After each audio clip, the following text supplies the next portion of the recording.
Bonjour à tous, bienvenue sur Chasse Passion. Alors je vous fais une nouvelle présentation de produits. Aujourd'hui on va parler de cannes de pirche. J'ai entre les mains deux modèles de cannes de pirche de la même marque. Donc la marque c'est Rogue Hunting. On a le modèle Rogue Pod 1 et le modèle Rogue Pod 2. Alors ces cannes de pirche deux brins, vous les connaissez déjà, du moins vous connaissez le principe. On a une super stabilité, c'est vraiment les cannes de pirche que moi je préfère utiliser à la chasse. Je vous montre rapidement le principe. Je reprends ma carabine, hop. Donc ces cannes de pirche, on s'en sert souvent comme d'un bâton de marche, donc on avance, on est à l'approche. On est sur le moment de tirer, on a un gibier, on écarte la canne de pirche, on prend sa carabine, hop, on la pose et on est prêt à tirer.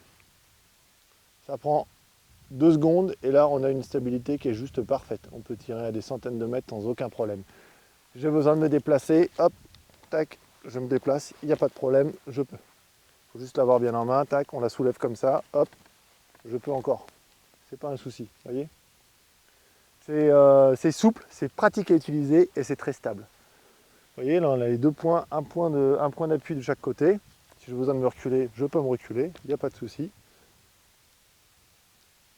Voilà, je peux aller en avant, aller en arrière. C'est radical comme canne de pirche, donc moi j'aime beaucoup les utiliser.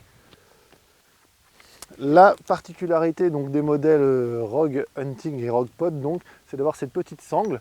C'est une petite sangle qui est bien pensée, puisque ça évite éventuellement que le brin de devant aille taper, je ne sais pas, dans un caillou, dans une branche ou dans un arbre, au moment de la déplier. Donc c'est vrai que c'est toujours potentiellement dans la précipitation.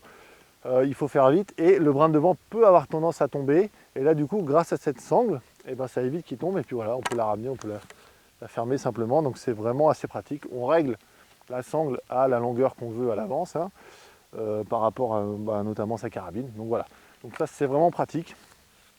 Après au niveau de la hauteur, vous allez pouvoir régler la hauteur grâce à des pieds qui sont télescopiques, qui se règlent grâce à des pinces. Et on a donc, ça va monter jusqu'à 1,75 m. Donc là, vous voyez, moi j'ai mis les graduations sur 1,70 m. Donc moi je fais 1,78 m. Et je conseille toujours d'avoir une canne de pirche qui est assez haute, puisque ça, si elle est trop basse, vous allez vous retrouver en appui comme ça sur vos jambes. Et potentiellement, si le tir prend un peu de temps, vous êtes obligé de rester en position, vous allez pouvoir trembler. Si elle est à la bonne hauteur, vous pouvez toujours écarter les brins et reculer. Alors si elle était trop basse, vous ne pouvez pas remonter. Donc voilà, ça c'est une petite astuce. Donc vous réglez grâce aux graduations la hauteur de votre canne de pirche et ça vous permet, si jamais vous avez besoin de déplier pour la mettre dans un sac de voyage, vous la remettez à 1,70 m, vous savez que c'est votre taille et donc c'est plus pratique pour la régler.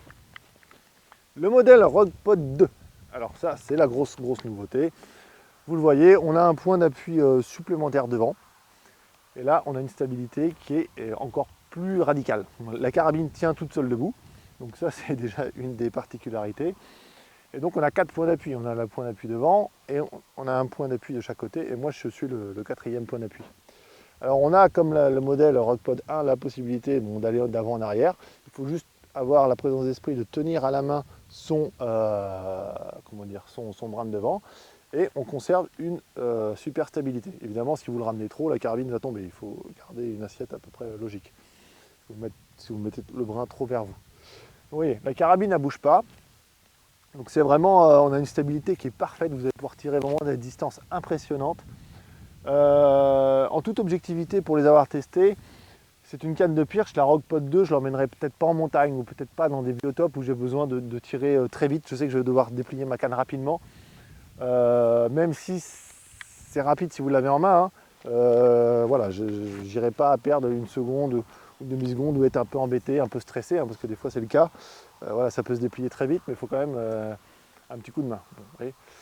Donc voilà, c'est vraiment une canne de pirche qui va être très utile, par exemple, chez vous, renard, l'été, au chevreuil, au brocard, sur des territoires où vous savez que vous avez le temps de déplier votre canne de pirche. Vous êtes tranquille, vous êtes stable, vous prenez votre temps, c'est vraiment radical. Et puis, particularité intelligente, c'est que vous pouvez faire ça. Donc vous pouvez tout simplement défaire le brin supplémentaire et du coup vous retrouvez avec une canne de pirche classique. Donc ça c'est très très bien pensé.